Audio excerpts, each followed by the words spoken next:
Capítulo 16. Construindo a capela. As dificuldades, o retorno a Reims, Beatriz.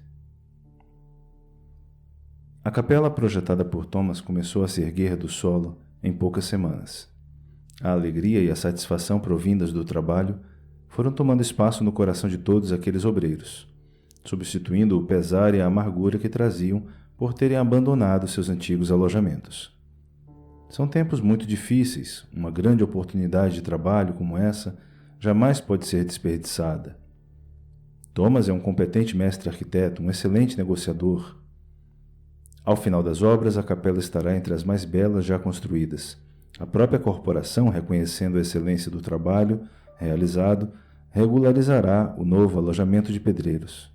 Argumentos como esses eram constantemente usados durante as reuniões e as conversas informais entre os pedreiros comandados por Thomas.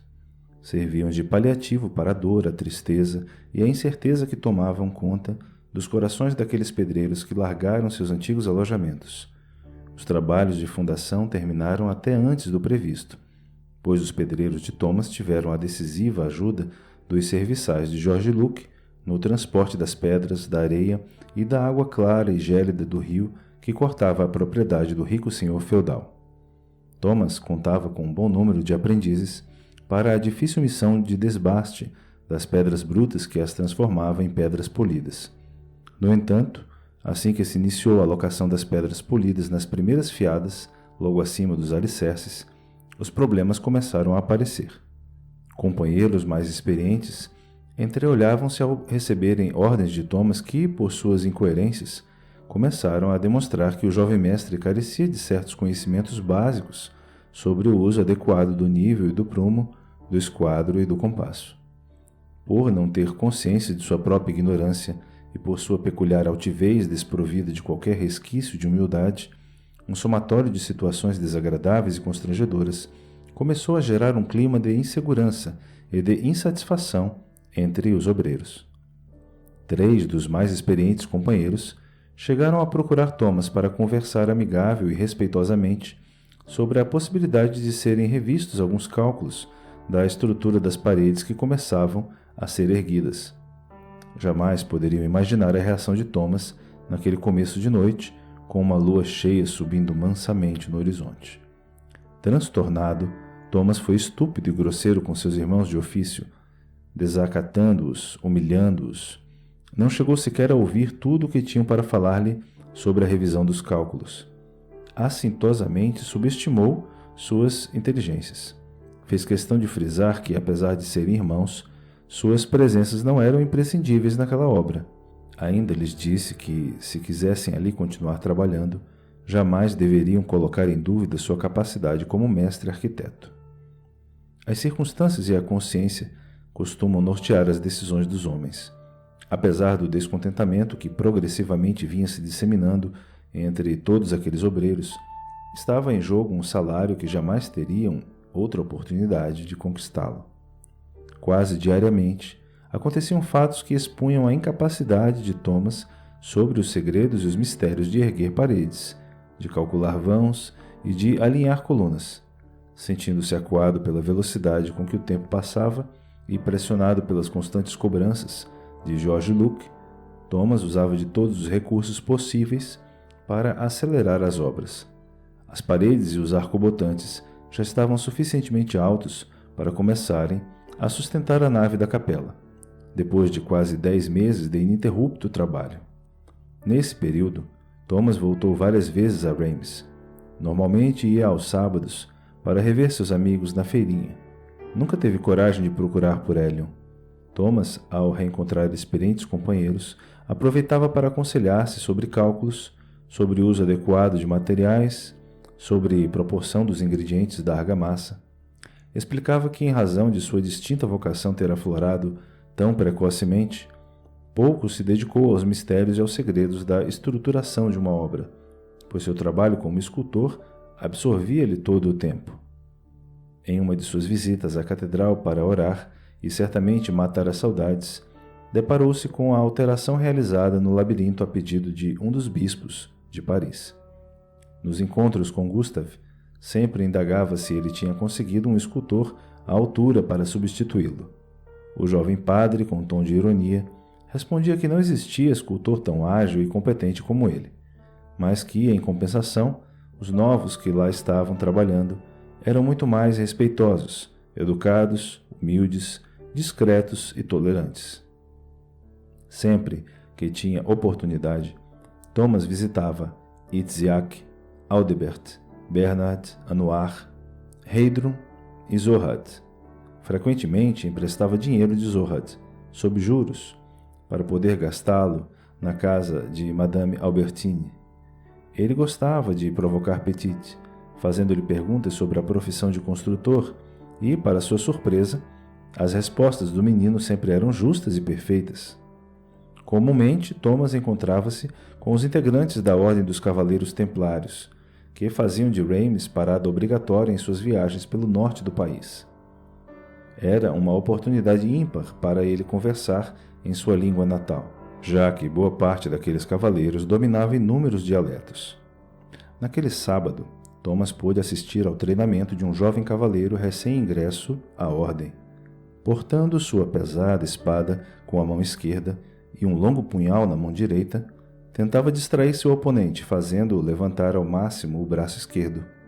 No momento exato, desferiu o chamado golpe de misericórdia, que constava em penetrar a axila esquerda com a afiada lâmina do punhal em direção ao coração.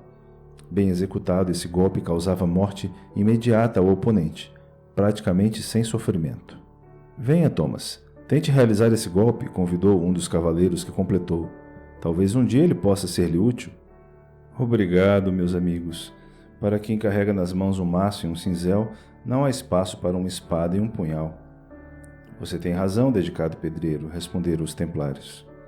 Apesar da forma deselegante e ingrata como partiu, Thomas conseguia sustentar antigas amizades em Reims, porém jamais voltou a encontrar-se com Heloise.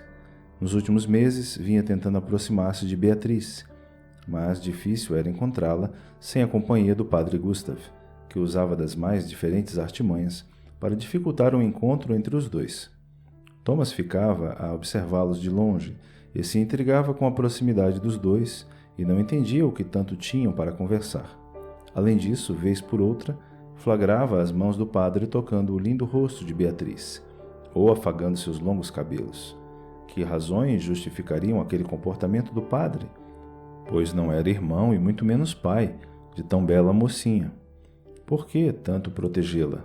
Perguntas como essas não saíam da cabeça de Thomas, levando-o a procurar Gustav com o intuito de esclarecer seu exagerado paternalismo, que estava gerando maldosas especulações. Thomas assustou-se com a maneira como foi recebido pelo padre. Ele lhe ordenou que se mantivesse distante de tão pura menina, ainda muito jovem para se relacionar com qualquer homem que fosse, muito menos com tão rude pedreiro. Em dado momento, Gustav, visivelmente alterado, disse com veemência: "Ela merece alguém muito melhor do que você."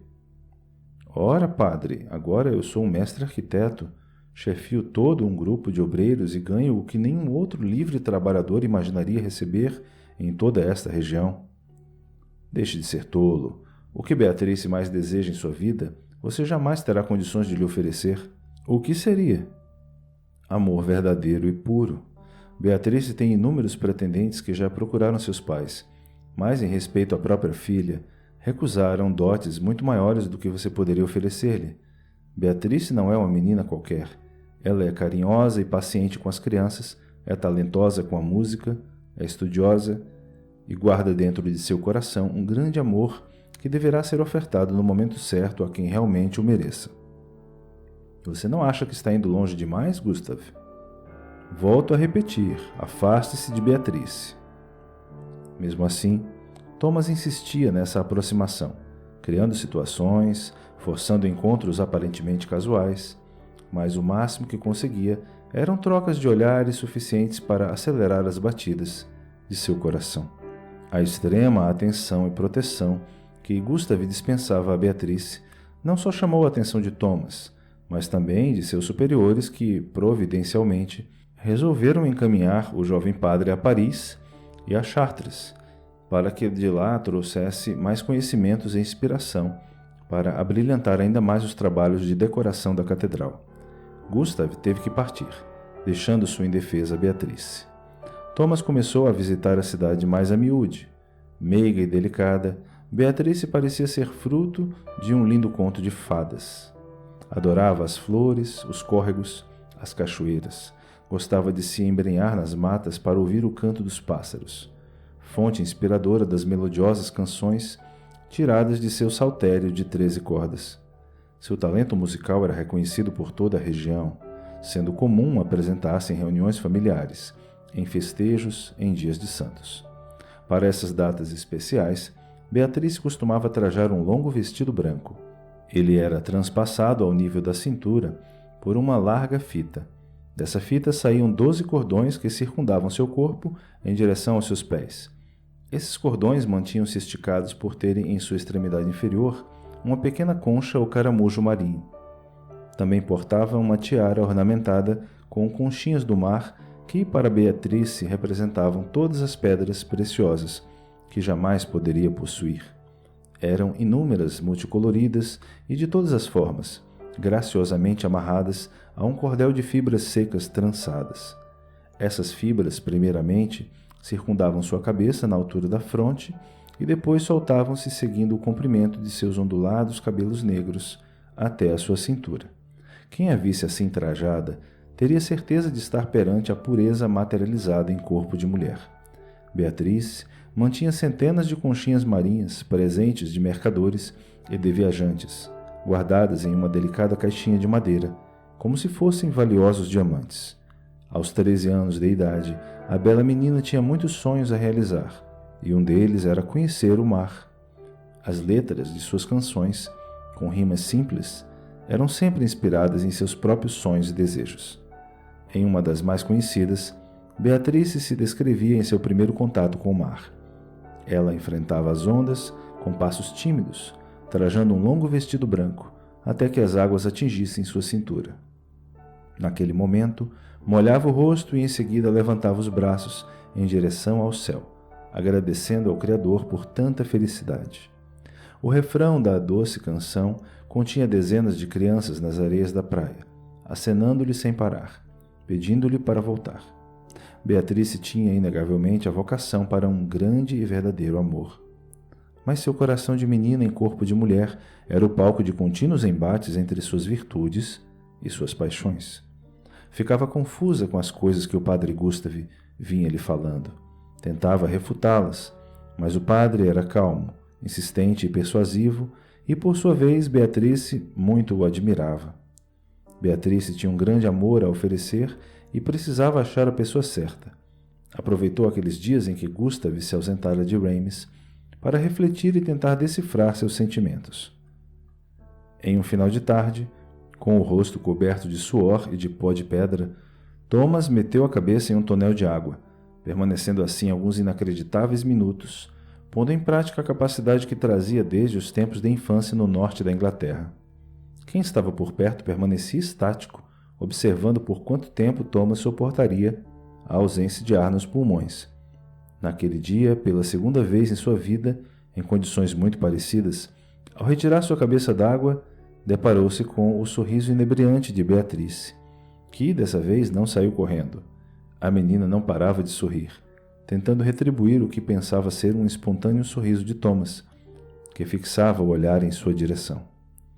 Acostumado a conviver com prostitutas, Thomas até então não tinha sentido a delícia de se apaixonar verdadeiramente. E foi o que experimentou.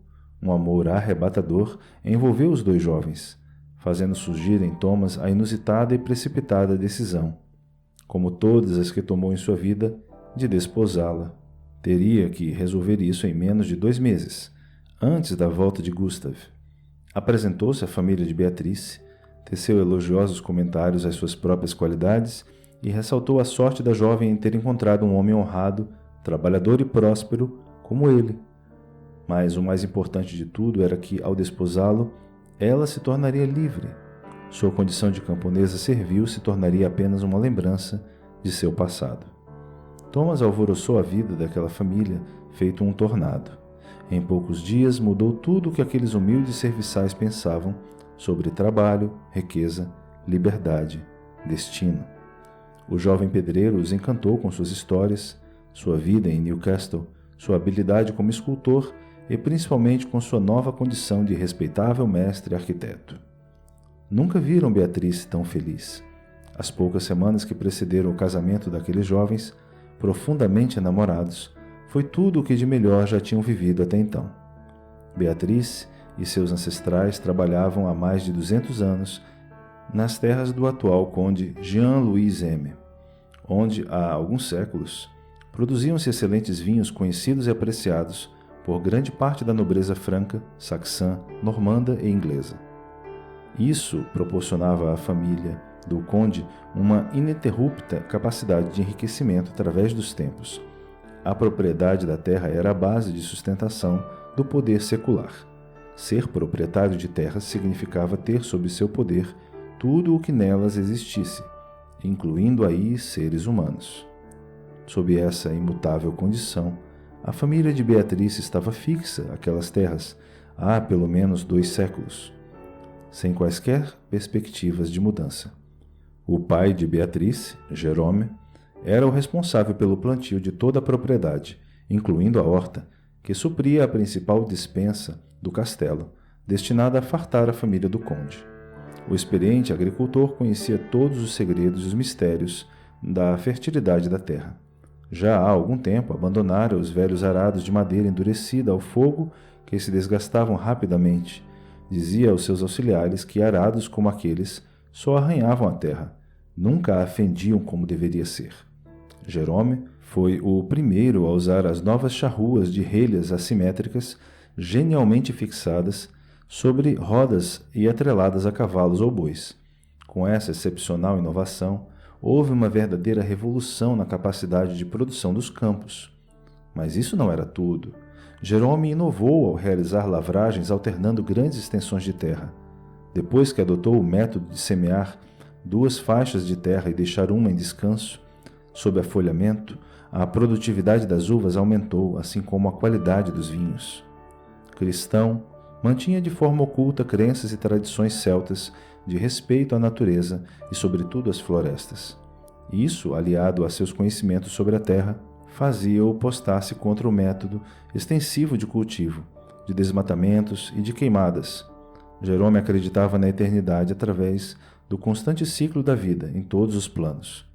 Por isso, enriquecia o solo com o que chamava de alimento da terra. Em enormes tonéis, descartados pelos viticultores, Jerome depositava grandes quantidades de estrume, de terra preta e de minhocas. Depois de algumas semanas, distribuía essa mistura na terra recém-arada. Decididamente, isso não era uma tarefa simples.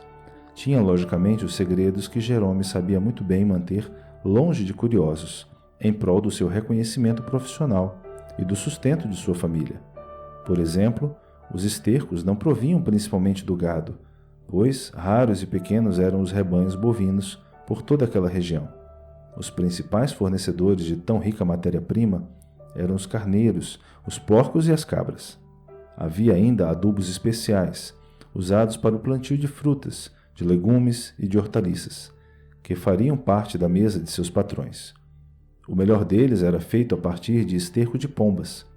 De tão eficaz, a produção desse adubo ajudava-o no pagamento de sua corvéia, e o que sobrava era negociado na feira de Reims. Aquilo que para alguns era repugnante e sem serventia, para o experiente Jerome era uma forma de ter um pouco mais de rendimentos. Para manter estável a produtividade desse esterco, Jerome construiu um grande pombal, a uma certa distância de sua casa, almejando silêncio e tranquilidade aos seus raros momentos de descanso. Cabia à jovem Beatrice dedicar-se à criação daquelas centenas de pombas. Seu trabalho diário compreendia alimentá-las, protegê-las do ataque de gatos e de serpentes e, logicamente, recolher seus excrementos. Era um trabalho estafante e degradante para tão bela menina em meio àquela imunda, fedorenta e barulhenta armação de madeira. O que ninguém poderia imaginar era que o convívio com os pombos ajudava a menina a alimentar seus sonhos de liberdade. Beatrice era inconformada com sua vida e com a que seus pais levavam. Ela nunca deixou de sonhar com a liberdade, e sempre rezou para conquistá-la. Ao apaixonar-se por Thomas, acreditou haver encontrado a redenção de sua vida nos braços do homem que amava.